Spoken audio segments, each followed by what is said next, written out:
ഇതാണ് ഞങ്ങളുടെ കപ്പലെ ചെറിയൊരു മെസ്റൂം. ഈ പ്രാവശ്യം ഞാൻ ബന്ധപ്പെട്ടത് പേരിന് പോലും ഒരു മലയാളി ഇല്ലാത്ത കപ്പലാണ്. പക്ഷെ നമ്മുടെ നല്ല ഭക്ഷണം അവിടെ കിട്ടും. രാവിലെ തന്നെ ദോശ, മുട്ട വറുത്ത്, തേങ്ങാ ചട്നി, പിന്നെ ഊത്തപ്പം, പിന്നെ വട, മുട്ട, സാമ്പാർ, പിന്നെ മുട്ട പാസ്ത, അതുപോലെ തന്നെ പൂരിഭാജി, സാമ്പാർ, പിന്നെ മസാല ദോശ, ചട്നി, മുട്ട. ഉച്ചക്ക് ചോറ്, ആകുലി ഫ്രൈ, ചെറുപയർ, സലാഡ്.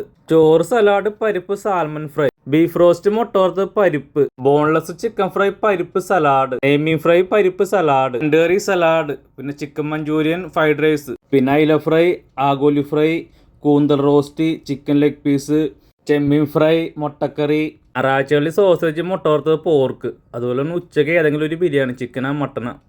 പിന്നെ വൈകുന്നേരം പിസ്സ. വൈകുന്നേരങ്ങളിൽ ചപ്പാത്തി, ലെഗ് പീസ്, വെജിറ്റബിൾ കറി, ചപ്പാത്തി, ചിക്കൻ കറി, പിന്നെ ഗുലാബ് ജാമ്, അരിപ്പായസം, സേമിയ പായസം, ഐസ്ക്രീം, രസഗുല്ല മലായി. ഉച്ചക്ക് ചോറിൻ്റെ കൂടെ ഇങ്ങനത്തെ എന്തെങ്കിലും ഫ്രൂട്ട്സ് ഐറ്റംസ് ഉണ്ടാവും. പിന്നെ കപ്പലിൽ പണിയെടുക്കുക, ഭക്ഷണം കടിക്കുക, കിടന്നുറങ്ങുക, ഇതൊക്കെ തന്നെയാണ് പണി. അപ്പം എന്തായാലും ഇത്രയൊക്കെ ഉള്ളു. നമുക്ക് അടുത്തൊരു വീഡിയോ ആയിട്ട് പിന്നെയും കാണാം.